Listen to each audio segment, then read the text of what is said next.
Earn Marks, your perfect learning partner. ഇനി നമുക്ക് എന്താണ് ഇലക്ട്രോലൈറ്റ്, എന്താണ് നോൺ ഇലക്ട്രോലൈറ്റ്സ് എന്ന് നോക്കാം. സോ ഇലക്ട്രോലൈറ്റ്സ് എന്ന് പറയുന്നത് they are substances that conduct electricity in aqueous solution due to the presence of free ions. എന്ന് വെച്ചാൽ ഇപ്പൊ ഇലക്ട്രോലൈറ്റ് എന്ന് പറയുന്നത് ഒരു അക്വസ് ആയിട്ടുള്ള, അതായത് ഒരു ലിക്വിഫൈഡ് ആയിട്ടുള്ള സബ്സ്റ്റൻസ് ആയിരിക്കും. അവരുടെ പ്രത്യേകത എന്താന്ന് വെച്ചാൽ അവരിൽ ഫ്രീ ആയിട്ട് കിടക്കുന്ന അയോൺസ് ഉണ്ടാവും. അതായത് പ്ലസ് ചാർജ് ആയിട്ടുള്ള, മൈനസ് ചാർജ് ആയിട്ടുള്ള അവരെയാണ്. അതായത് ഇപ്പോൾ ഒരു എലമെന്റ്, ഒരു ആറ്റത്തിന്റെ കൂടെ ഒരു പ്ലസ് ചാർജ്, ആറ്റോ മോളിക്യൂളോ വാട്ട് എവർ ഇറ്റ് ഈസ്, അതിൻ്റെ കൂടെ ഒരു സൈൻ വരുന്നുണ്ടെങ്കിൽ, ഒരു പ്ലസ് സൈനോ മൈനസ് സൈനോ വരുന്നുണ്ടെങ്കിൽ അവരെ നമ്മൾ സിംപ്ലി അയോൺസ് എന്ന് പറയും, അല്ലേ?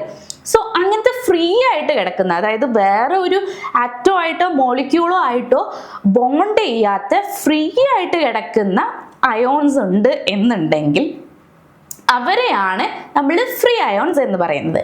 ഈ ഫ്രീ അയോൺസിന്റെ പ്രത്യേകത എന്താന്ന് വെച്ചാൽ അവർക്ക് ഇലക്ട്രിസിറ്റി കണ്ടക്ട് ചെയ്യാൻ പറ്റും. അതായത് അവർ ഏത് സബ്സ്റ്റൻസിലാണോ ആ ഒരു ഫ്രീ അയോൺസ് ഉള്ളത് അവർക്ക് ഇലക്ട്രിസിറ്റിയെ കണ്ടക്ട് ചെയ്യാനുള്ള കപ്പാസിറ്റി ഉണ്ട്. സോ അങ്ങനെ കണ്ടക്ട് ചെയ്യാൻ കപ്പാസിറ്റി ഉള്ള സബ്സ്റ്റൻസിനെയാണ് നമ്മൾ ഇലക്ട്രോലൈറ്റ്സ് എന്ന് പറയുന്നത്. അവരൊരു അക്വസ് സബ്സ്റ്റൻസ് ആയിരിക്കും, എന്ന് വെച്ചാൽ ഒരു ലിക്വിഫൈഡ് ആയിട്ടുള്ള സബ്സ്റ്റൻസ് ആയിരിക്കും. മനസ്സിലായോ? സോ നമ്മൾ രണ്ട് ടൈപ്പിൽ ഇലക്ട്രോലൈറ്റ് ഉണ്ട്. നമ്മൾ ഓൾറെഡി ജസ്റ്റ് ഒന്ന് മെൻഷൻ ചെയ്തു. സ്ട്രോങ് ഇലക്ട്രോലൈറ്റ് ഉണ്ട്, വീക്ക് ഇലക്ട്രോലൈറ്റ് ഉണ്ട്. സോ സ്ട്രോങ് ഇലക്ട്രോലൈറ്റ് എന്ന് പറഞ്ഞാൽ ഫുള്ളി ഡിസോസിയേറ്റ് ഇൻടു അയോൺസ്. അവർ കംപ്ലീറ്റ്ലി ഡിസോസിയേറ്റ് ചെയ്തിട്ടായിരിക്കും നിൽക്കുന്നുണ്ടാവുക. ഓക്കെ, അതായത് ആ ഒരു സബ്സ്റ്റൻസിലുള്ള അയോൺസ് കംപ്ലീറ്റ്ലി ഡിസോസിയേറ്റ് ചെയ്തിട്ടായിരിക്കും അതിൽ എക്സിസ്റ്റ് ചെയ്യുന്നുണ്ടാവുക. They are called strong electrolyte. For example HCl, NaOH, അവരൊക്കെ ആ ഒരു ഇലക്ട്രോലൈറ്റിക് സബ്സ്റ്റൻസിൽ H+Cl-, Na+OH- അങ്ങനെ ആയിരിക്കും കാണുന്നുണ്ടാവും. അതുകൊണ്ട് തന്നെ അവർ സ്ട്രോങ് ഇലക്ട്രോലൈറ്റ് ആണ് എന്ന് മനസ്സിലാക്കാം.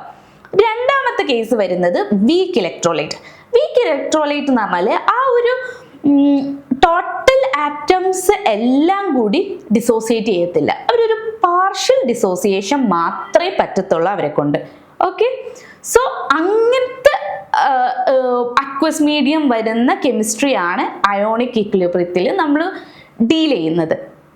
ഇവിടെ എക്സാമ്പിൾ കൊടുത്തിട്ടുള്ളത് CH3COOH, അല്ലാന്നുണ്ടെങ്കിൽ NH4OH. ഇപ്പൊ NH4OH എന്നൊക്കെ പറയുമ്പോഴേക്കും നമുക്ക് മനസ്സിലാക്കാം, വേണമെങ്കിൽ N-ന് 3+ ആയിട്ട് എക്സിസ്റ്റ് ചെയ്യാം, H-ന് H+ ആയിട്ട്, OH-ന് OH- ആയിട്ട് എക്സിസ്റ്റ് ചെയ്യാം.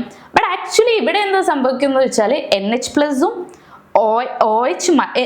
NH4+ഉം OH- ആയിട്ടാണ് എക്സിസ്റ്റ് ചെയ്യുന്നത്. സോ അവരുടെ ഒരു കംപ്ലീറ്റ് ഡിസോസിയേഷൻ അവിടെ സംഭവിക്കുന്നില്ല. So they are called as weak electrolyte. Next one, non electrolyte.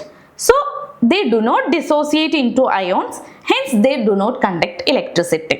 For example, sugar, urea എന്നൊക്കെ പറയുന്നത് ഇവരിപ്പോൾ മെൽറ്റ് ചെയ്താലും അല്ലെങ്കിലും ലിക്വിഫൈ ചെയ്താലും അവരുടെ ഉള്ളിലുള്ള ആറ്റംസ് അല്ലെങ്കിൽ മോളിക്യൂൾസ് ഡിസോസിയേറ്റ് ചെയ്യത്തില്ല.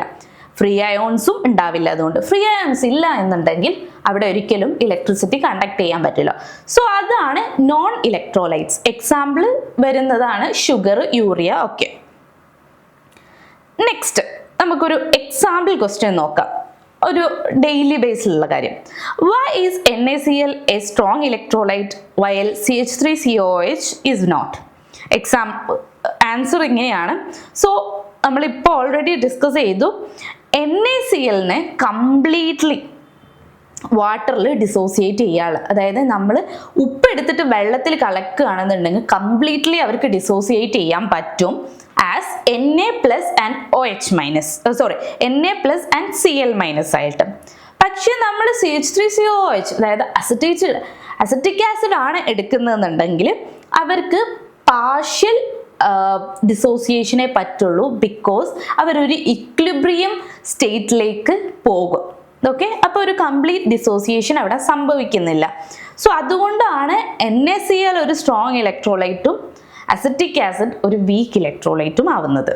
Earn Marks, your perfect learning partner.